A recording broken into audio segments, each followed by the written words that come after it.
After almost 3 years, Iron Maiden are back at doing what they do absolutely best: tear the crowds apart at their crazy live shows.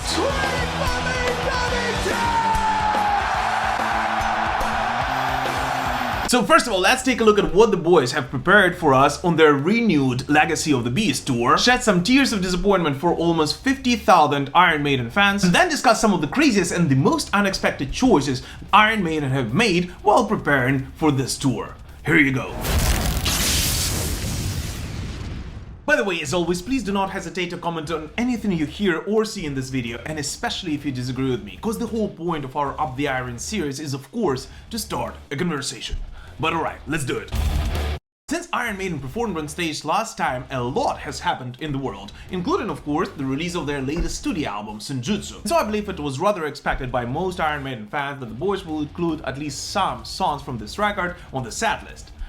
What wasn't expected, though, that the guys would open the concert with the title track.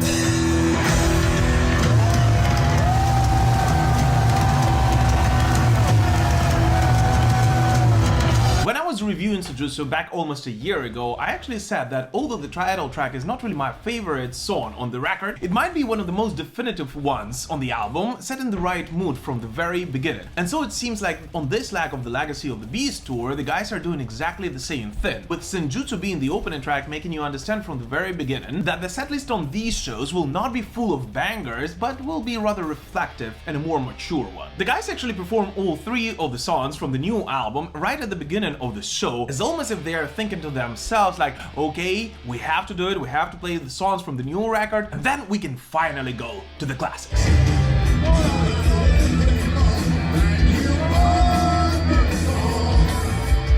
Either way, when Iron Maiden unexpectedly released their single Writing on the Wall, I was rather unenthusiastic about it. Yet when I heard the track and how it was placed on Senjutsu, I completely changed my mind, thought that it was a great song and it fitted perfectly with the album's mood. And so it is absolutely insane and pleasant to see how the fans have received Writing on the Wall being played for the very first time live, singing every line of the lyrics together with the band.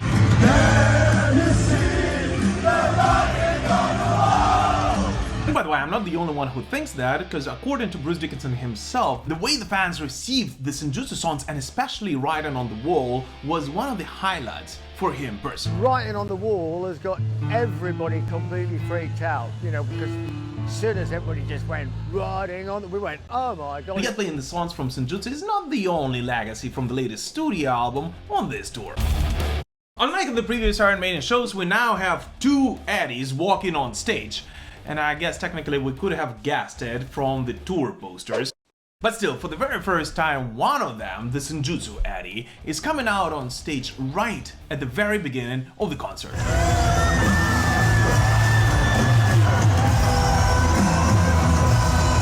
Overall, I gotta see that from the videos and pictures I've seen on the internet, the costume on the new Eddie looks absolutely incredible. In addition, his moves are way less chaotic as the ones we're usually seen by Eddie on stage, and it actually looked like they're very, very well rehearsed.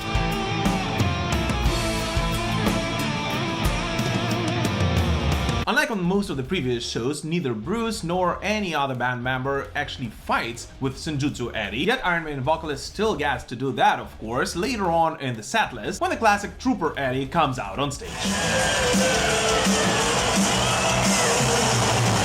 Overall, I gotta say that even though it is quite weird for me to see 2 different Eddies on the same show, by watching the footage of the Zagreb concert, I actually realized that there's never too many Eddies, and at this point the only question I have about this decision is why? Oh, why didn't the 2 Eddies eventually fight on stage? Just can you imagine how fucking epic would that be? Alright, so after doing the new stuff, the guys truly go on to perform some of the Iron Maiden classics, starting with Amazing Revelations, which I still consider not only one of the greatest songs Iron Maiden have ever written, but actually one of the greatest songs ever written. Overall, not only in heavy metal.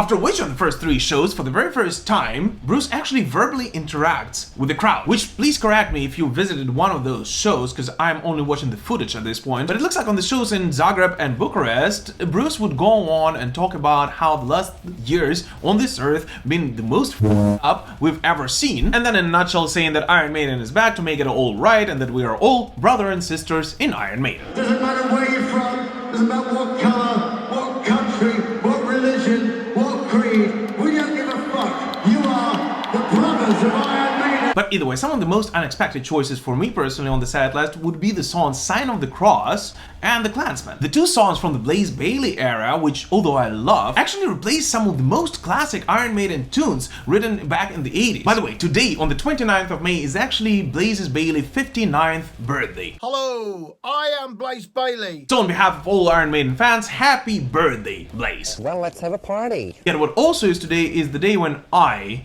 was supposed to see Iron Maiden in my hometown in Kyiv, Ukraine, making an in-person interview with the band and showing you all the details of the Legacy of the Beast tour on the guy's stop in the city, which by the way today turns 1540 years old. Yet instead I'm gonna go to the military warehouse and help my army kick off all of the invaders, because of whom the show has been cancelled. So guys, please continue supporting Ukraine, because I truly want to catch Iron Maiden on the road on this tour. But anyways, technically speaking, with the Sign of the Cross and the Klansman, which although I love this song, was rather unexpectedly placed in the encore right after The Trooper and before Run to the Hills. Iron Maiden played infinitely more songs from the 2 Blaze Bayley albums than they did from such albums as Seventh Son of the Seventh Son, Somewhere in Time, or The Killers. By the way, speaking about Iron Maiden ex-vocalists and not playing songs from Killers, in case you missed it, before the first show in Zagreb, Steve Harris actually reunited together with the band's ex-vocalist Paul Di'Anno, who's been staying in Zagreb for quite some time to receive his treatment, and interestingly enough played the first show in 7 years just 2 days before Iron Maiden hit the stage in Croatia's capital. And after having a friendly chat with Steve, Paul Di'Anno actually visited Iron Maiden's show, took a bunch of pictures with the fans, but actually left this show earlier, before the encore, as he said to beat the traffic. Alright, so for the encore, which on this tour unsurprisingly starts with Iron Maiden's self-titled song from the self-titled debut record, Iron Maiden of course plays the legendary The Trooper, which by the way I would have loved to hear in Kyiv, Ukraine, given what the song's lyrics are in a nutshell about.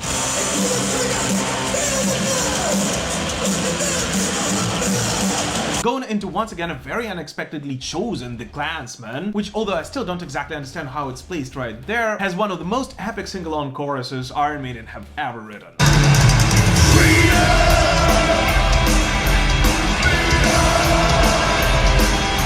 And closing the encore with the Number of the Beast's Run to the Hills, which, given its song structure, is simply meant to be an album closer. And so I imagine that most of the fans, after this song was played, would be simply getting ready to leave the arena all sweaty. Yet there was one problem. Rod Smallwood promised a Spitfire. We'll never surrender.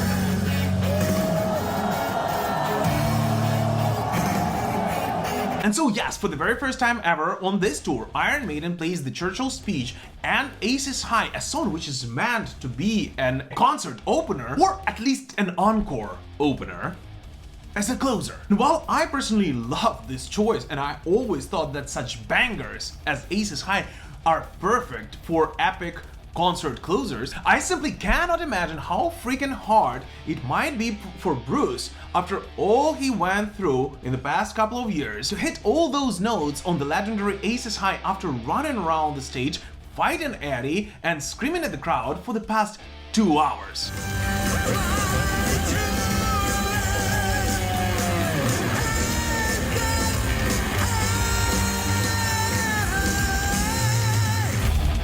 Alright, so from what we have seen so far, is Legacy of the Beast tour as epic and as amazing as the band promoted it to be?